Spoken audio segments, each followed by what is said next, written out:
Thank you, Manshu. Good morning again. No financial interest. Visual rehabilitation, as Himanshu just said, is an important part of keratoconus management, especially after C3R, because then the patient says, okay doctor, you've done a nice surgery for me, but I don't seem to have benefited from it. There's no visual improvement. So what do?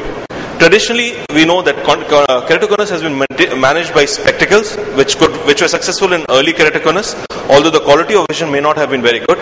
The mainstay of therapy has been contact lenses, in fact for over the 1 century now almost, and essentially the RGP or the rigid gas permeable lenses.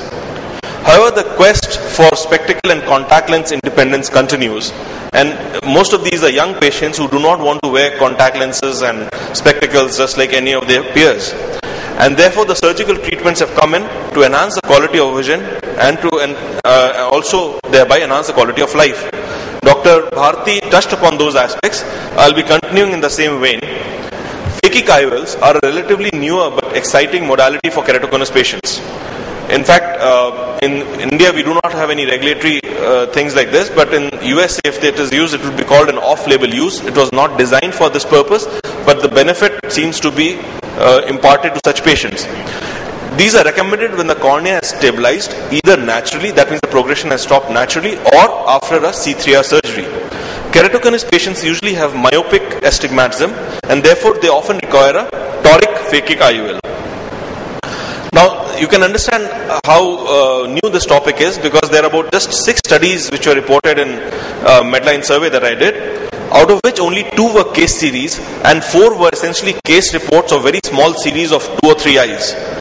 And out of these 6 studies, as we can call it, 3 were published in 2011 itself, and out of the 6, only 2 which were essentially case reports studied toric ICL after C3R, which is what I'll be talking about today.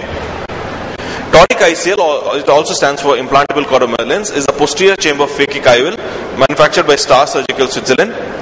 It's a very thin lens, especially the optic area. It's about 50 microns, so it has to be handled very delicately.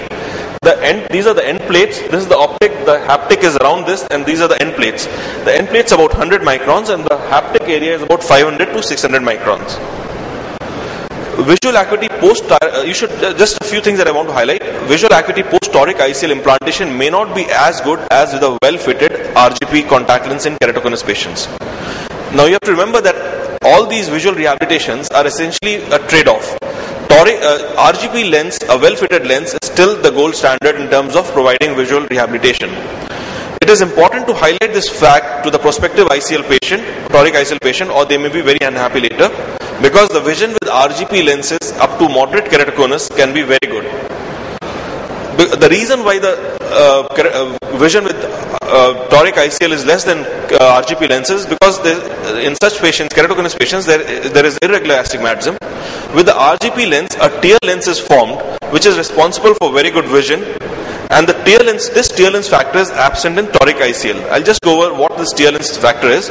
Basically, when we use a RGP lens, a lens system is formed with the RGP lens surface anteriorly, the patient's cornea posteriorly, and the tear film interposed between the 2 surfaces, and this is called the tear lens.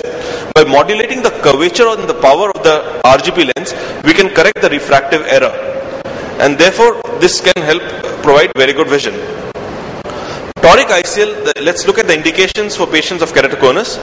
Correction of moderate to high myopia with astigmatism, and it can correct up to -2 to 20 diopters. All the other things remain the same as in a normal usual toric ICL implantation. Age is about 18 to 45 years. Stable refraction is required, indicative of a stable cornea, and an anterior chamber depth of more than, from the endothelium up to the anterior lens surface, of more than 2.8 millimeters. The preoperative planning, basically we have to ensure an accurate and stable refraction. This is very critical, because if there is progression, then the purpose would be lost. AC depth from endothelium should be measured. White to white is very critical for the sizing of the lens, otherwise there can be issues.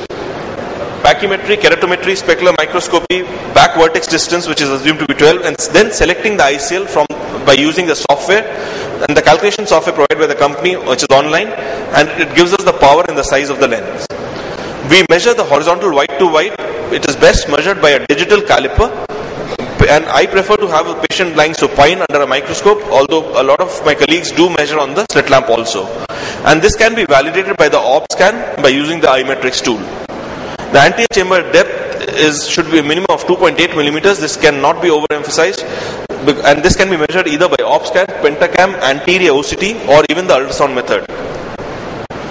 For pre-operative planning, we have now just understand why this is important, because when we all used to phaco surgeries, when we are doing phaco surgeries, we are removing the lens. You have an effective depth of almost 8 millimeters right up to the posterior capsule. Here you just have an effective depth of almost 3 to 3.5 millimeters in most cases. This is the software on which we calculate, and this is how a printout comes. You get the power of the lens and the axis on which it should be implanted. A week or two prior, we should do peripheral iridectomies, 2 peripheral iridectomies by using a YAG laser. Some of my colleagues prefer to use a vitrector during the surgery itself. I used to do that, but I ended up with some big PIs, so I have stopped that. I prefer to do this now. The PIs must be large and pated. They should be mid-peripheral, and because inadequate PIs can contribute to post-op complications like rise of pressure. On the table, before going on to the table, on the slit lamp we should mark, some people don't use a slit lamp also, but I prefer to use a slit lamp. We have to mark the horizontal axis. These are the reference marks. And then in reference to this, we have to determine the axis at which the ICL would be implanted. There's certain marks on the lens. These are alignment marks. These have to be aligned to the axis that we decide upon. So basically, I'll just go on to the video. Many of you would have seen an ICL video. So I'll just highlight the steps important to or critical over here. This is the loading, which is like the same for any ICL or toric ICL, nothing different over there. So we'll just skip that part.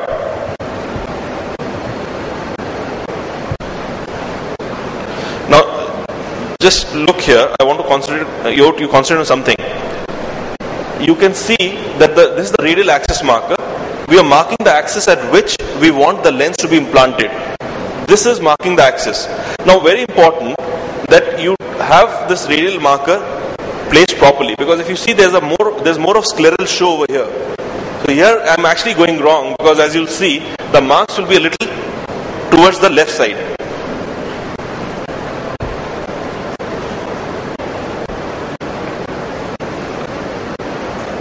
So this ring is not placed properly. It should be a little towards the right, so that scleral show is less. And you see the marks. They're more. So this is another case that I'm showing. Here I had to implant at 180, so the marks made on the slit lamp will suffice as the reference marks. Because if it's because the lens can be off by 22, you can have to dial up to 22 diopters. So basically, just a side port incision with viscoelastic being filled. It should not be a very tight fill.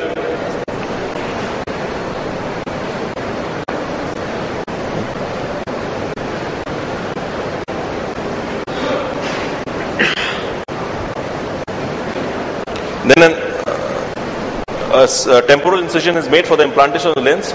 Some more viscoelastic is put in, and the lens is injected in rather. The soft tapping movement should be made on the plunger so that the lens unfolds, because if it doesn't unfold properly, it may flip and you may have a flipped lens inside. So you see the lens unfolding. You'll see a leading haptic. The leading haptic, the right side has a mark here. As it unfolds, you'll see there's a mark over here, and this is the alignment.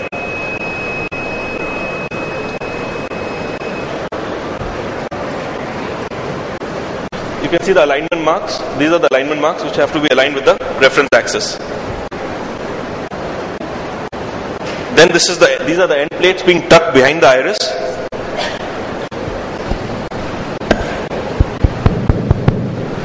And after that, you just do an irrigation aspiration. So just wanted to show you something about the volt. Just a minute for the volt. This is the ICL on slit lamp, the first post-op day. This is the crystalline lens. You can see the gap between the two. That's known as the volt. The volt is very critical. Anything less than, we take the corneal thickness as the reference mark. The corneal thickness is assumed to be 500 microns. Half the corneal thickness, or up to 1.5 times, 0.5 to 1.5 times is the ideal volt, which means almost 250 to 750 microns. Anything less would be indicative for risk for cataract. Anything more could lead to glaucoma. So there are certain results. I've just done about 7 eyes. It's a small series, and most of them showed improvement of up to 5 lines on uncorrected visual acuity and 2 lines on best spectacle corrected visual acuity. So since there are not much reports, just a few practical tips. We should ensure the stability of the refraction. It should be mild to moderate keratoconus. Bow tie patterns with minimal skewing, as I discussed earlier in my talk, are ideal. Avoid significantly shifted cones, because if the cone is more central, the more central it is, the better it is. Personally, I proceed only if, in fact this is a personal tip, if an auto refractometer picks up the refraction. If I have to just do a retinoscopy and get the refraction, then I'm just pushing the things. I don't go ahead in such cases.